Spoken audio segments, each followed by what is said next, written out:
अब बहुएं भी आजकल मार्केट में ऐसे आ रही हैं जिनको रोटी पकाना खाना बहुत तबीयत से आता है, उनको पकाना बिल्कुल भी बोलो नहीं है। खिला दो आप खा जाएंगी, हालांकि डाइटिंग पे होती हैं फिर भी खा जाएंगी, ठीक है ना। पकाने का उनको पता ही नहीं होता।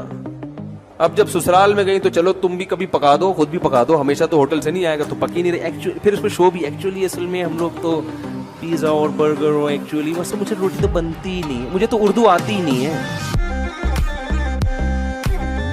खवातीन को ना चुप कराना दुनिया का सबसे मुश्किल काम है। रोते रोते सारी बातें इनकी, जरूरी जितनी बातें वो सारी हो रही हो, गीबतें भी चल रही होती हैं, गीबतें भी चल रही होती हैं, मुन्ने के अब्बा की तारीफें भी चल रही होती है, बुराइयां भी। मेरे मुन्ने के अब्बा इतने अच्छे थे, आज तक किसी औरत को इन्होंने निगाह भर के नहीं देखा, जब भी देखा टिकटिकी बांध के देखा। कभी इनमें इतनी हिम्मत नहीं हुई कि खुली आंखों से देख सके। मेरी कजन से मोहब्बत चल रही थी, अचानक एक कजन दरमियान में आ गया। अचानक आया है मेरे भाई, ये चीजें अचानक नहीं आती हैं, बहुत पहले से हुई भी होती हैं, नमूदार अचानक होती हैं, ठीक है ना।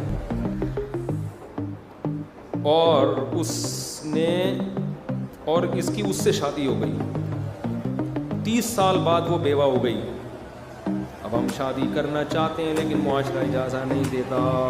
मुआशरे की एक लफ्ज़ याद है, मुआशरे की ऐसी की जैसी। एक माँ ने अपने बच्चे से पूछा, बेटा बताओ जान कैसे निकलती है? स्कूल में तुमने पढ़ा होगा जान कैसे निकलती है। बच्चे ने कहा खिड़की से निकलती है। अम्मा हैरान कि ये क्या हो गया कि जान क्या पढ़ा है स्कूल में भाई? अरे क्या ये तुमने कहाँ सीखा? कह रहे हैं देखें जब आप घर में नहीं होती ना, आंटी आती हैं, जैसे ही आप बेल बजाती हैं अब्बू बोलते हैं जान खिड़की से निकल जाओ। तो जान कहाँ से निकलती है? खिड़की से। तो एक बच्चे ने अपने बाप से पूछा ना, अब्बा हर आदमी शादी के बाद पछताता है मगर फिर भी करते हैं, वजह क्या है? अब्बा ने कहा बेटा अकल ठोकरे खाने से आती है, बादाम खाने से नहीं आती।